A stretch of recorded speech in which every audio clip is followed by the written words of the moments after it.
if those things aren't right, if home isn't right, and if those relationships aren't tight, it's really, really hard to be effective at work regardless of what you do. But especially when you're trying to be your own boss and motivate yourself every day. Hello and welcome to the Finding Idaho podcast, where we talk about the Boise real estate market and we talk about small businesses and just Idaho life in general. Today we are talking with Joel Hess. He is the owner and managing broker and my friend of the brokerage that I am at, Realty ONE Group Professionals in Boise. So we are going to chat with him a little bit. Joel, first, tell us a little bit about yourself, your story, how you got into real estate, that sort of thing. Okay, so my wife and I did real estate school together, and we had done some flips and investments and things like that while I was doing other jobs. And I've always been in marketing, sales, management, leading teams, growing teams. So always something in a business vein, always an entrepreneurial bent. So we decided to get licensed as agents and basically do what we had been doing, but just now do it for other people as well. Right. So we did that back in 2011. And then in 2016, we bought a brokerage that had been around for a long time, Idaho Properties. And they've been around since 1957 that we can trace back and probably further. And then in 2017, we rebranded to Realty ONE Group Professionals with the Realty ONE Group Company. And we did that because there was a lot of advantages we could then offer to our agents. Sure. So we'll talk more about that as we go. But there was a kind of a method to the madness, so to speak. So what were you doing before 2011? So 2011, before that, I worked probably most recently in the car business. I had been a sales manager, finance manager, team leader in the car business for a number of years. And before that, I'd worked in a couple other industries also in more of a sales kind of marketing management role. So that's what I've been doing. So sales anyway, though. Yeah. And has been for a long time. Yes. Yeah. So 2011, probably not the easiest time to jump into real estate. No. People thought we were crazy. They're like, what are you doing? What are you thinking? And kind of our thought process was, we know that it is a tough time, obviously, but we also know that there's going to be a boom again. Right.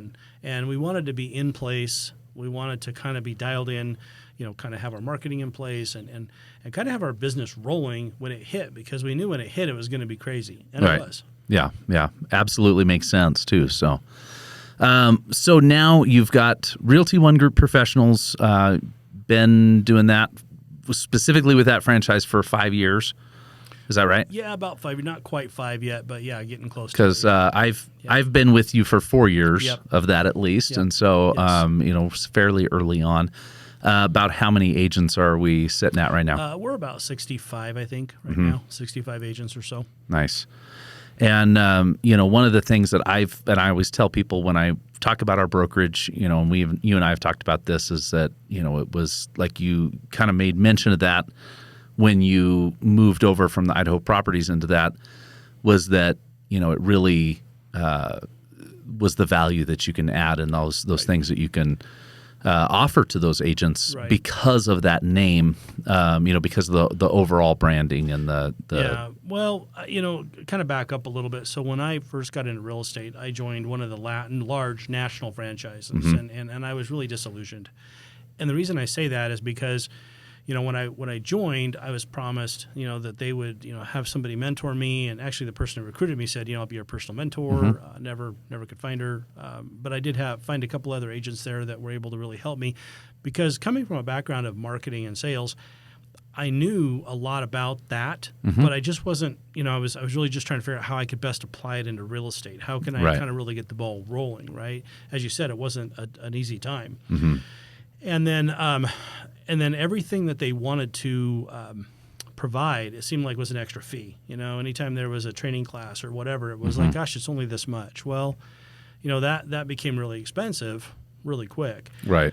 So then I joined another brokerage, which is more of a flat fee brokerage, and at least there I didn't feel like I wasn't getting what I was promised, and I didn't really expect anything, and so I kind of built my own business. I mean, I figured out, when I was back in real estate school, I figured out I had kind of an aha moment, and I knew that once we got the ball rolling, that we could do well.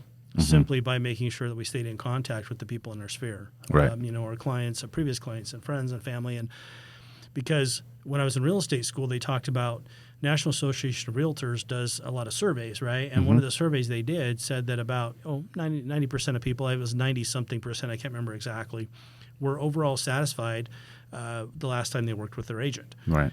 Then also another question on that was, well, how often have you used the same agent? And less than 10% had used the same agent multiple times. Right. And so for me, it was like this aha moment of, well, agents are just, what they're doing is they're making the sale, they're helping the person buy a house, and then they're running on to the next without establishing any kind of a relationship or adding any Right. value afterwards. So we tried to add a lot of value outside of that time window and just stay in touch with people and stay so they remember we're there. Because if people don't remember you're in real estate, shame on you. Versus if they interview you and 3 other realtors and they decide somebody else is a better fit, okay. But if they don't even talk to you because they forgot you were in real estate, well, you can't even be in the conversation. That's hard. Yeah, it's hard. exactly. Yeah, no that's conversation, no transaction. You're right. Right. And even in the other case, I always, if and when that's happened, I, have to look back and kind of go, well, what can I learn from this? But Right. When that's happened, that happened to me early on. A guy, I was shy about telling people that I was doing real estate. I didn't Right.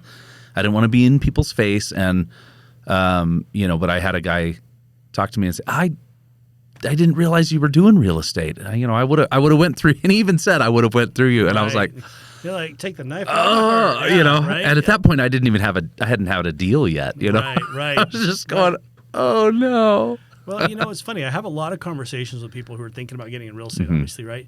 And one of the things I always tell them is I say, so how many realtors do you know? And they're like, oh, man, I know, da-da-da-da-da-da. And they start naming them Right. off. And I go, okay, now stop for a second.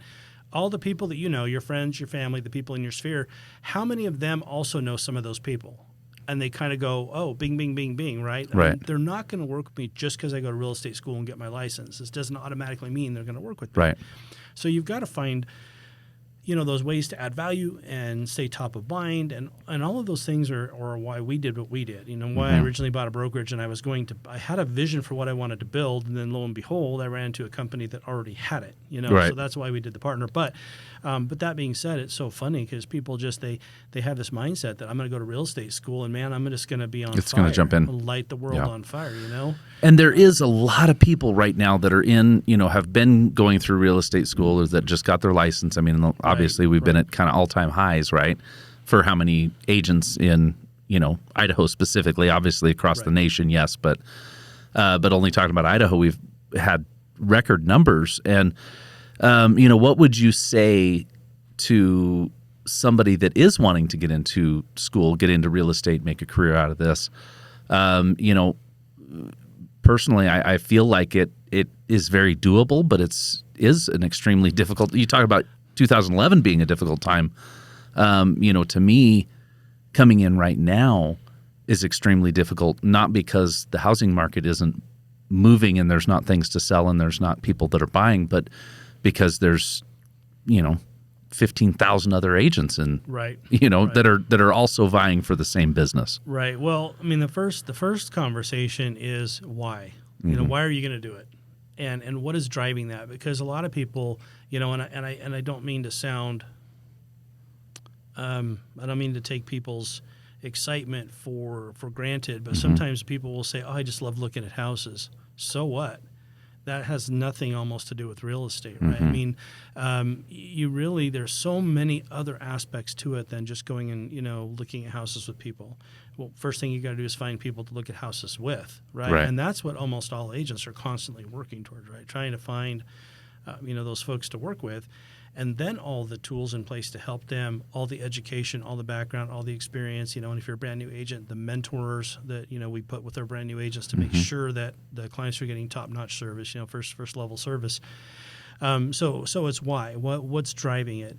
And then the second is, how will you survive financially if it takes you 6 months to have your first transaction? If you're not in a position to be able to, weather the storm, so to speak. Right.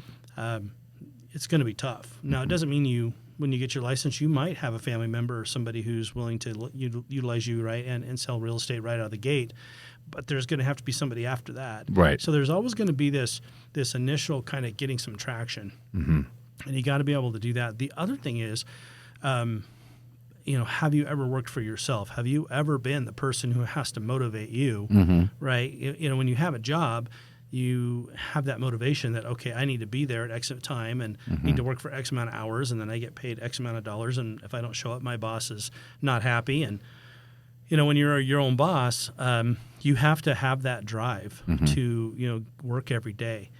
And you also have to put yourself in a situation where you've got people around you that can kind of encourage you and give you tips and provide help. And that's what I love about our brokerage is all of our agents are always willing to help. Mm-hmm. They're always willing to give somebody guidance, or, if we have an agent who's doing something that's working really well for them, they're willing to share it. Right. So often, I run into agents who, they start finding something that works and they don't want to tell anybody because they don't want anybody else doing it, right?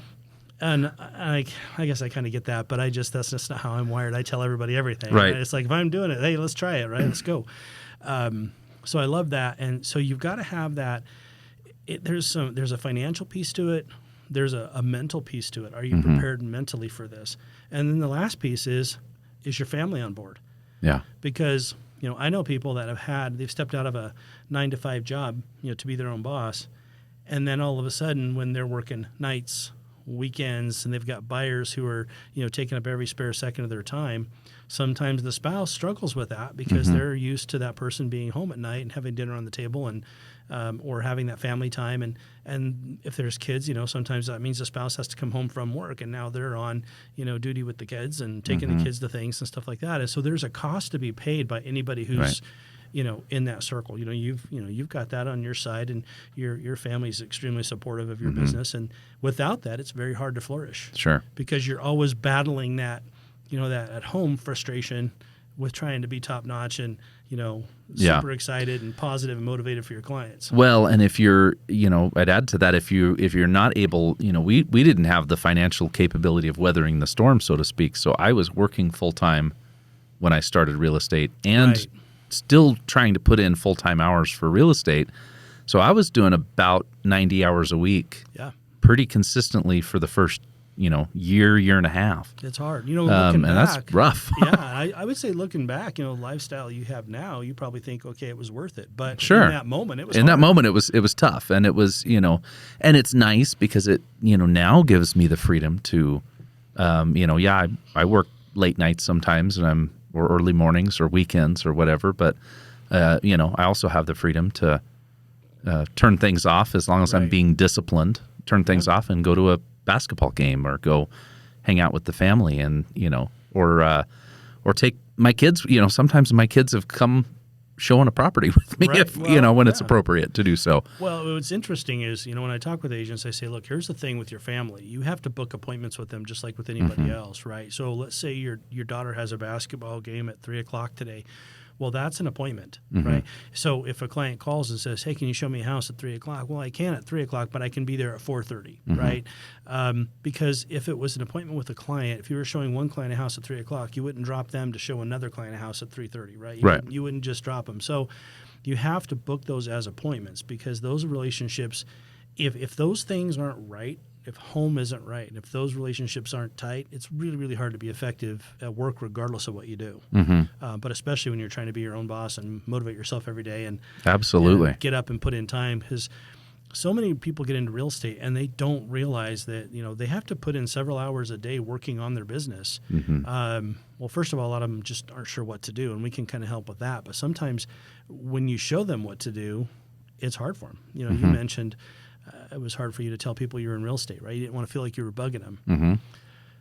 And you don't want to – so many coaches, and I tell agents all the time, your coaches in the real estate industry almost always tell you, you knock on doors, call people, hey, do you ready to buy or sell a house every month? Well, if I'm one of your friends and you're calling me every month and asking me that question, pretty soon I'm going to look at the phone and go, Andy's calling me again. I ain't answering it. Right? Or you see me in the grocery store and you duck down the aisle. Right. So you got to find ways to stay in touch with people, and that's why we do events we can invite people to. We've done things for Veterans Day, and we've had Grinch photos at the office, and we've done Cinco de Mayo things, and we're sponsoring some concerts this summer for agents to invite their clients to come down to the concert and check it out, that kind of thing, because it's about relationship, right? And people want to do business with somebody they have that valued relationship with. Right. And you've got to build that relationship and keep that relationship going so that people remember you're out there. And if they call you and they have a question and they need help, that's when you know you've really done your job. Even when they're, I've got clients who've called me and they have a real estate related question. It's nothing about buying or selling right now or whatever, but they trust me as their valued, professional real estate source. Right.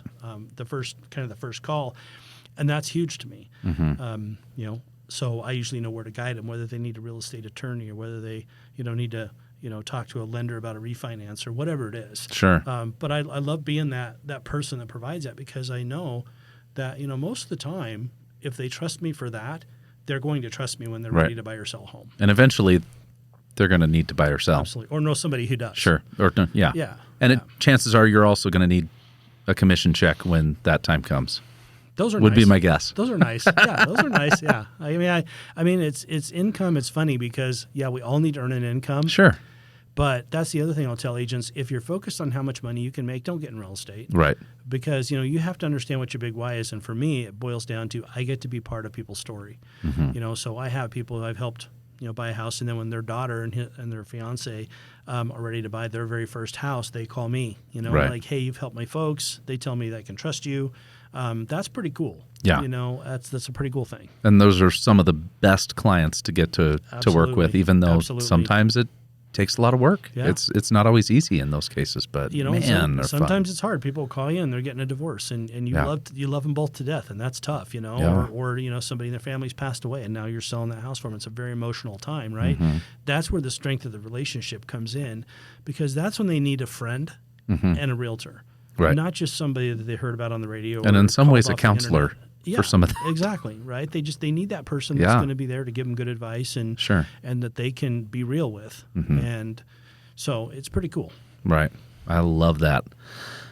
So you've touched on quite a few aspects, but tell me a little bit, if we're talking about that, new agent or existing agent, what are maybe some of the best things that you love about Realty ONE Group Professionals specifically, and what you can do for people coming into the brokerage? Absolutely. Well, as a new agent, it's really important where you land, right? And everybody and their dog will come to your class or tell you how cool their brokerage is, and you got to be with us, and you got to do all these things. And there's a lot of good brokerages out there. There are. Now, that being said, my whole reason to build a brokerage is because I wanted value, right? It's not about how much or how little you're paying for your transaction or whatever, right? It really, at the end of the day, whatever you're paying has to feel like you're getting good value. Right.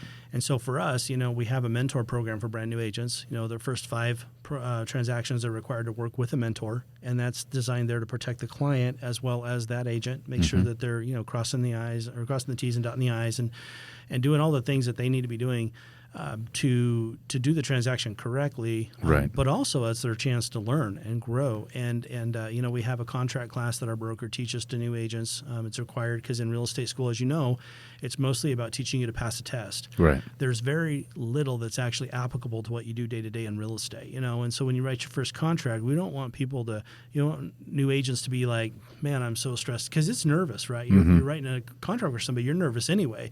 But if it's really foreign to you and you haven't really gone in depth through those, I mean, if the client has a question or something else, it can totally put you off your game, right? So we have those contract classes. I do a rev up class that's 12 sessions, and it's really on like every little piece of the business, and each one builds like on the previous ones. So we talk about working with buyers and open houses and working with sellers, and some of it is also touches on the contracts and how to brand yourself and how to market yourself and how to work with your sphere and things like that. Because when you work with your sphere, remember, it's a privilege to work with those people. So you need to do it with respect, not just, call them and see if they want to buy a house every month. So we have all that, but we also have a lot of tools that we can plug them into. We have an online university called ONE University, and it's got thousands of pieces of collateral in there. So regardless of what part of the industry they want to know about, they can just type it in. Let's use open house as an example, right? Right. They can just type in open house, and it'll pull up all the videos, all the tutorials, all the little mini classes, everything that's in there. It's completely free to our agents. Nice. It's just at their fingertips, right? We give all of our agents their own website. We give them all their own mobile app that they can share with clients. We provide a relocation guide every year for our agents to share to people from outside the area. We provide them all with a Tour Factory platform so that when they list a property, they've got a professional listing platform that they don't have to pay monthly for or pay to put on there. It's all part of that. Right. They pay for the photographs, but the website and everything that's created, we provide all those things. And, list goes on and on and on. Events that they can invite people to. We do a newsletter. We print in-house our marketing. We call him our marketing monster. He does a fantastic job with the newsletter. It's 4 pages, full color. It goes directly to your clients' homes, and it has some stuff in about the market, but it also has a lot of cool stuff about the community. Matter of fact, I was talking to the folks here at Unbound. I want Kevin to come down and do a thing on this and how it's available to people in the community and entrepreneurs and small business people. Those kind of things and new restaurants that are opening up and cool stuff like that. We have, postcards that our agents can do to send out to stay in touch with their clients. So, it's important for our agents to understand how the process of getting to work with somebody works. And often it is their name is given to someone, right? Let's say, I have a new agent who starts and, I'm their cousin or whatever, and somebody says, hey, I'm thinking about buying a house. I'm like, oh, you got to call my cousin Bob or whatever. Well, before they call Bob, they're going to Google Bob. Right? And without that website, without, us helping them with their social media and helping, there's a thing called street cred, that we always talk about with our agents. Is like, you've got to have some street cred because in this day and age, people want to know you a little bit before they call you. Right. They want to kind of know who they're dealing with. So we talk a little bit about, how to utilize their social media and how to do those things to get set up correctly and how to make sure that they rank high, how to set their website up so that when they start getting testimonials, those automatically populate onto their website. So that when people are looking at their website, they're like, oh, great, look at all these testimonials, right? Those kind of things are how we try to help agents get set up for success. Sure. And the market is shifting, so agents need to be careful. When they're coming out of school right now, things are changing a little bit out there. Yeah. And on this podcast, we've been talking a little bit about that market shift. Every, first Wednesday of the month, I do market updates for Ada and Canyon counties and just kind of run the numbers a little bit and talk briefly about kind of what we're seeing. And but speak to that just a little bit from a agent perspective. What are things, because as we see things slowing down a little bit, in the month of May, we saw Canyon County's numbers actually come down a little bit in median versus Ada still went up just slightly. And I mean down from the month of April, not down year over year, of course. But, we're seeing that, just slightly, and it may mean something and it may not. But from agents coming in, what's the biggest thing that you can say for them? What do they need to be doing or paying attention to right now, other than obviously they should know the market? Well, that's a great question. What they should be paying attention to is really understanding when people are looking to buy or sell a home, what is their motivation? Because right now, when the market is hot, we would list a house and the first weekend you might have 12 offers, right? And it's just a matter of how far over asking price can you go. Now it may take a few days to see an offer. A house may sit on the market for a little bit, or you may only get one offer. And what's hard is people that are getting ready to list their homes. We always kind of look back a little bit, right? So they're like, hey, I want to list now while it's still hot. Well, it's starting to cool down a little bit, and so if I list your home, I don't want to have that unreal expectation. So that's the other thing is agents need to manage the client's expectations a little bit. Give them good current data. Show them the data. Don't just tell them, hey, here's what's going on. Pull the comps. Show them, hey, the last 3 houses that have closed have been on the market, 15 to 20 to 30 days, whereas before this, the last 3 houses that closed a year ago were on the market 2 days was the average, right? That kind of a thing. Really show the data, because not only does that help your clients understand and manage those expectations, it helps you as an agent. You've got to look at the data and not just the hype or not just what you think, right? Because it's what I think can get me in a lot of trouble when I start looking at the actual data. Right. And you talk to people outside the industry a little bit too. Not outside the industry, but other than agents, like lenders. And I just had a conversation with a guy who works for a bank, and he works with a lot of clients who build homes anywhere from about $500,000 to $5 million projects. Mm-hmm. And in talking with him, it was interesting because he said that he works with a lot of high net worth clients, and his fiance, who works also for the bank, also works with a lot of high net worth people. And what they're seeing consistently is those people are starting to get rid of debt. Mm-hmm. Rather than taking on more debt, meaning buying more investment properties and things like that. They're starting to pay off debt. They're starting to sell properties that they have owed money on. They're starting to see a little bit of a change in mentality of what to do with debt. And when you see a market where people are taking on debt, that means that they're optimistic, right? That things are good, things are going forward, things are going to continue to grow. When people start pulling back, especially high net worth individuals, you start pulling back debt a little bit, they're not quite as optimistic. Sure. Now, do I think it's going to crash? I don't personally believe that. I think there's too many people that still want to come to Idaho. Mm-hmm. But I do think we're going to have some type of a correction. And as a new agent coming into the market, you have to be careful because the market is always good for somebody, mm-hmm. right? Regardless what the market is, somebody, it's good for them. But I want to know what my clients are, what their motivation is, why are they moving, because unless they're properly motivated, they may not be willing to do what they need to do to get their property sold, for example, right? They may not put the work in to get it market ready.